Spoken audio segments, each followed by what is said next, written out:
My name is Peter Franchot, your comptroller for the state of Maryland, and I'm running to be your next governor. I'm committed to everyone being able to share in the prosperity of the state, and that starts with leveling the playing field. As your governor, I will maintain the same bedrock commitment to serve all Marylanders that I have acted on my entire career, and particularly lift up the voices of communities that often have been left on the margins. You can trust my track record. I have consistently fought against single bid contracts for state procurement projects because they unfairly stack the deck against minority and women-owned businesses. I called for an audit on COVID relief spending in order to determine whether it was equitably distributed across our communities, because I believe transparency is a vital part of justice. And that report is a blockbuster because it shows discrimination in the distribution of federal relief. Completely unacceptable. I advocated for the creation of the Terra Maria Developing Managers Program on the schools in the state pension system that I'm chair of the Board of Trustees of. It creates financial management opportunities for minority and women money managers who are investing billions and billions of dollars of the pension funds money. And I am pleased to say this new talent is outperforming the old incumbents. Right now, Maryland's recovering from the worst public health and economic crisis we've seen in modern history. The next governor will be rebuilding our state from this unprecedented crisis and chart the course for a brighter future for generations to come. I know Maryland, and Maryland knows me. My running mate, Monique Anderson Walker, and I have the vision and experience to lead Maryland into this next chapter. And let me just say that you have entrusted me with your money for 16 years as your comptroller. I've done a good job. You can trust me with your money for 4 years as governor. Thank you. I have a vision to make healthcare in Maryland truly affordable. All of our state's healthcare policies will seek to provide quality care and will be centered around 3 pillars: accessibility, affordability, and accountability. By 2030, every Marylander will be within a 15-minute commute of a federally qualified health center or a comparable primary care option that offers a controlled pricing structure modeled on existing community-based providers, but provides world-class healthcare. I will drastically reduce Maryland's food deserts by facilitating an expansion of farmers markets, urban farming, community-supported agriculture, and grocery providers in underserved communities. I will also expand Medicaid coverage so that middle-class Marylanders who are not currently eligible but cannot afford private providers will finally have access to quality, high-quality, affordable health care. And I will prevent the painful collection practices traditionally used to collect on medical debt that many middle-class Marylanders accrue from unexpected medical emergencies. I understand what is needed to achieve economic equity.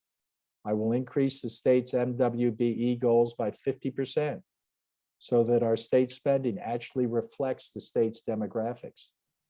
I will guarantee employment in the 6-week Conservation Jobs Corps program for all interested Marylanders under the age of 22. I will ensure that legalization of cannabis contributes to economic growth in communities that have disproportionately borne the brunt of enforcement for cannabis-related offenses. This includes setting a floor of 40% participation for minority and women-owned cannabis businesses. Finally, it's important for our youth to have the opportunity to secure generational wealth. That starts with removing barriers such as student debt. Student loan debt will be forgiven for students who live, work, and pay taxes in Maryland for at least 5 years after graduation from college or community college. We must broaden our understanding of crime, not just in terms of the causes that lead to it, but also the impacts that it creates within a community. Crime is both a product and driver for the social context in which it exists. As governor, I will approach public safety through a lens that situates it within this broader social context rather than seeking to treat it as a standalone challenge to be addressed. I've outlined several detailed policies that I will implement as governor, such as ending all use of no-knock warrants and requiring the Maryland Police Training and Standards Commission to decertify any officer who was fired or resigned while under investigation for misconduct or excessive force. I have zero tolerance for police misconduct. I'm committed to our schools being spaces where students can thrive intellectually and emotionally, to be in a position to engage society, be leaders in their lives and our communities. This means adopting a holistic approach toward childhood development. I plan to drastically change how we empower our students and teachers, for example. That begins with equipping our teachers with resources to ensure that they're not burned out and exhausted, and providing wraparound services such as counseling.